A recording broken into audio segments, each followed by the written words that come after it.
It was well past midnight when I felt a soft knock on my door. At first, I thought I had imagined it, the kind of sound that slips into a dream and fades before you wake. But then I heard it again, firmer this time. My eyes opened, adjusting to the dim blue glow of the nightlight. The silence of the house was thick, the kind that presses against your ears. I sat up, confused, wondering who could be at my door at such an hour. Then I heard her voice, a whisper that carried both hesitation and urgency. "It's me," she said.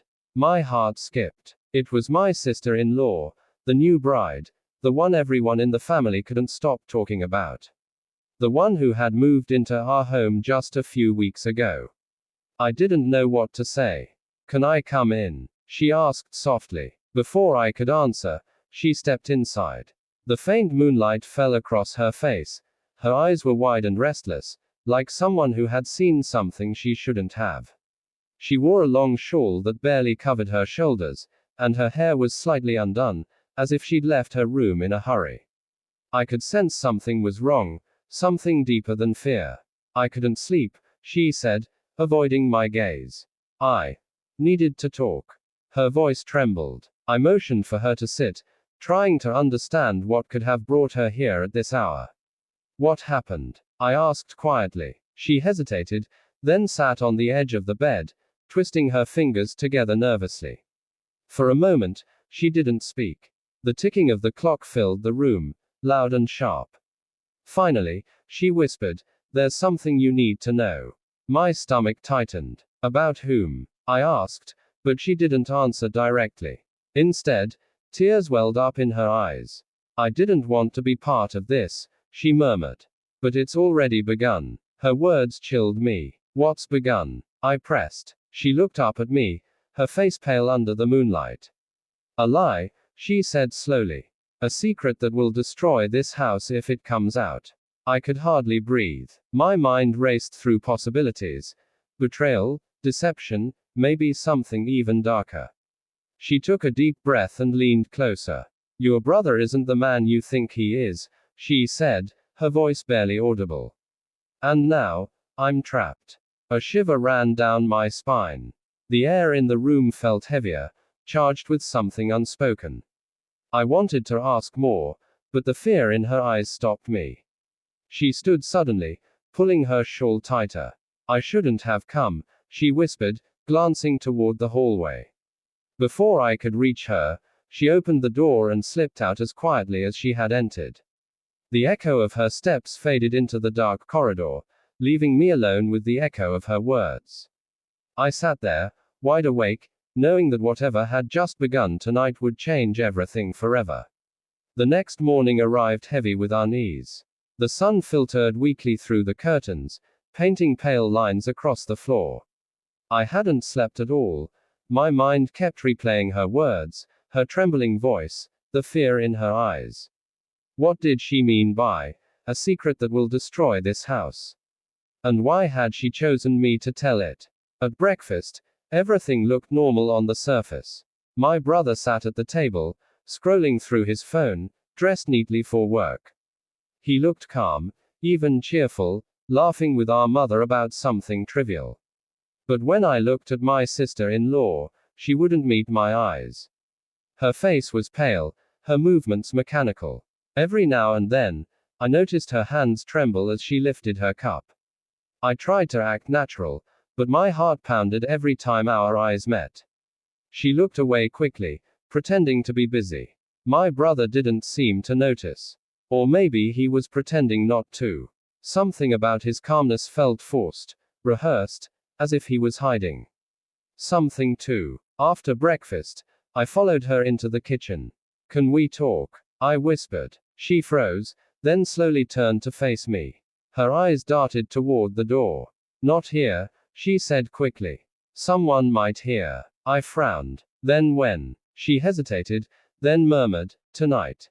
When everyone's asleep." Her tone was final. Before I could reply, my brother entered the kitchen, his arm wrapping loosely around her shoulder. "Everything okay?" he asked, his voice light, but his eyes sharp. She forced a small smile. "Yes, just cleaning up." He nodded, then looked at me, a look that lasted a second too long, like he was trying to read my thoughts. The rest of the day crawled by. I couldn't concentrate on anything. Every sound in the house made me jump. A door creaking, footsteps in the hallway, the soft murmur of their voices behind closed doors. Something invisible but powerful was moving between us, like a storm waiting to break. That night, I stayed awake again, pretending to sleep. The house grew quiet, one room at a time, until only the ticking clock remained. Then, just like before, I heard it, the faint knock. My heart raced. I opened the door, expecting to see her. But this time, it wasn't her. It was my brother. He stood in the doorway, half smiling, half watching. "You're awake," he said. His tone was casual, but his eyes weren't. They were searching, questioning, maybe even suspicious. "Can't sleep?" he asked. I forced a small nod. "Just thinking," I replied. He stepped closer, lowering his voice.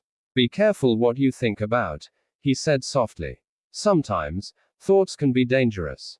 Then he smiled again, that same calm, polished smile, and walked away into the dark hallway.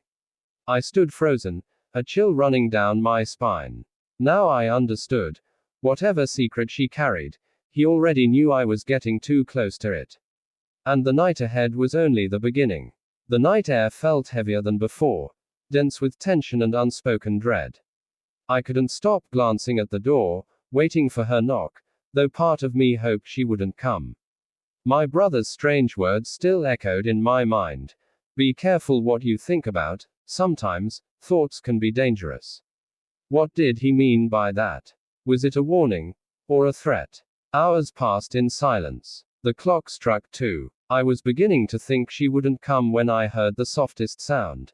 A whisper of movement outside my door. Then, the knock. 3 slow taps. My breath caught. I opened the door, and there she was again, her face pale but determined. She slipped inside quickly and closed the door behind her. This time, she didn't waste words. "He suspects," she whispered, her voice shaking. "He knows I spoke to you last night." My heart dropped. "How?" I asked. She shook her head. "I don't know, but he watches everything. Every step I take, every word I say." She began pacing the small room like a trapped bird. I reached out to calm her. "Tell me the truth," I said. "What is this secret you're hiding?" She stopped, facing me with tearful eyes.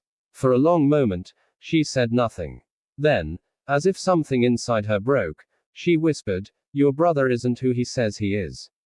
The life he shows everyone, it's a mask."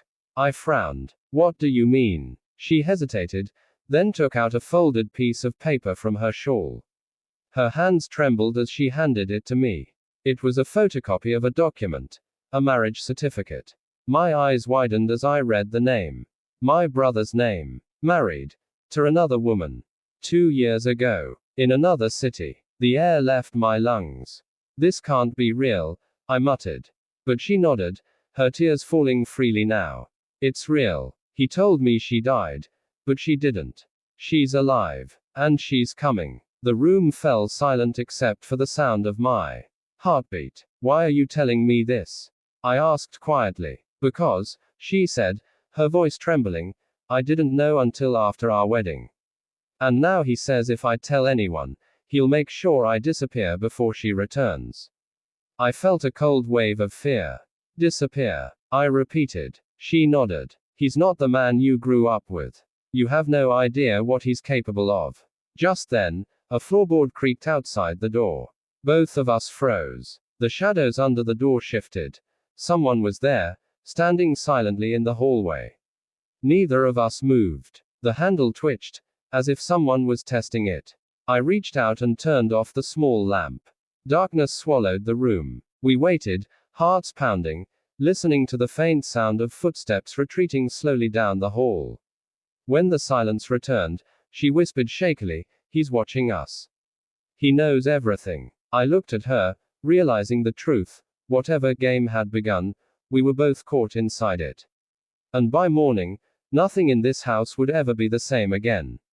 Dawn crept slowly over the horizon, painting the sky in soft shades of gray and orange. But the house felt colder than ever, silent, like it was holding its breath. I hadn't slept. Neither had she. We sat in my room, the curtains drawn tight, the air thick with fear and exhaustion. Every creak in the hallway made us tense. We both knew something had shifted after last night. Someone had been outside that door. Someone had listened. When the first rays of sunlight touched the floor, she stood up. "I can't stay here anymore," she whispered. "If he knows that you've seen the papers, he won't stop until—" She didn't finish the sentence, but I knew what she meant. "You can't just run," I said. "He'll find you." Her eyes met mine, full of desperation and quiet courage. "Then help me," she said.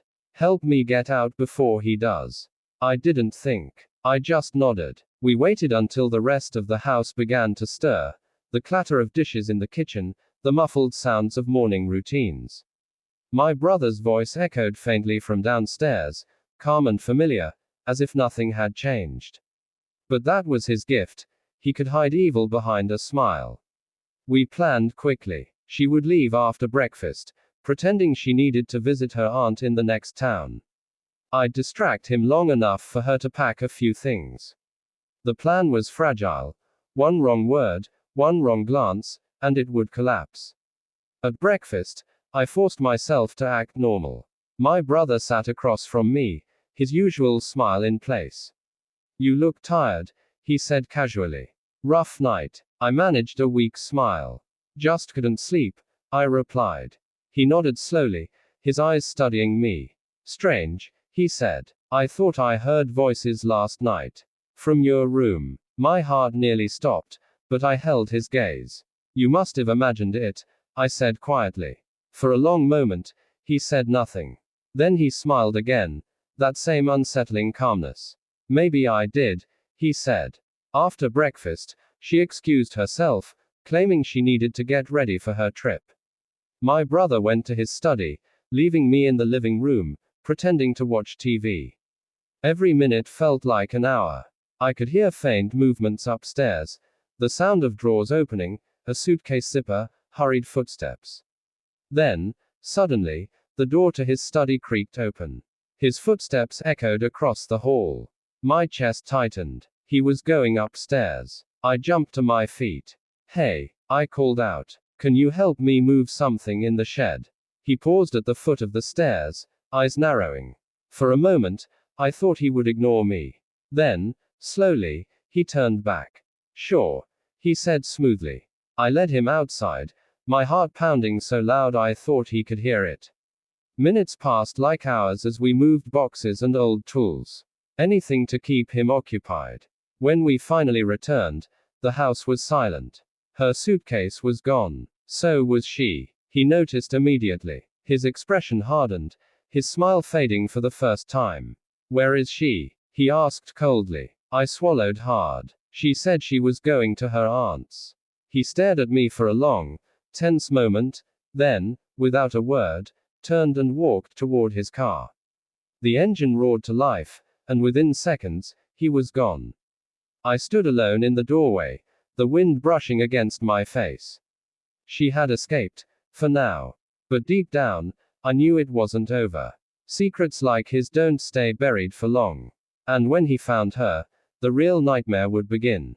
Subscribe to my channel for more videos.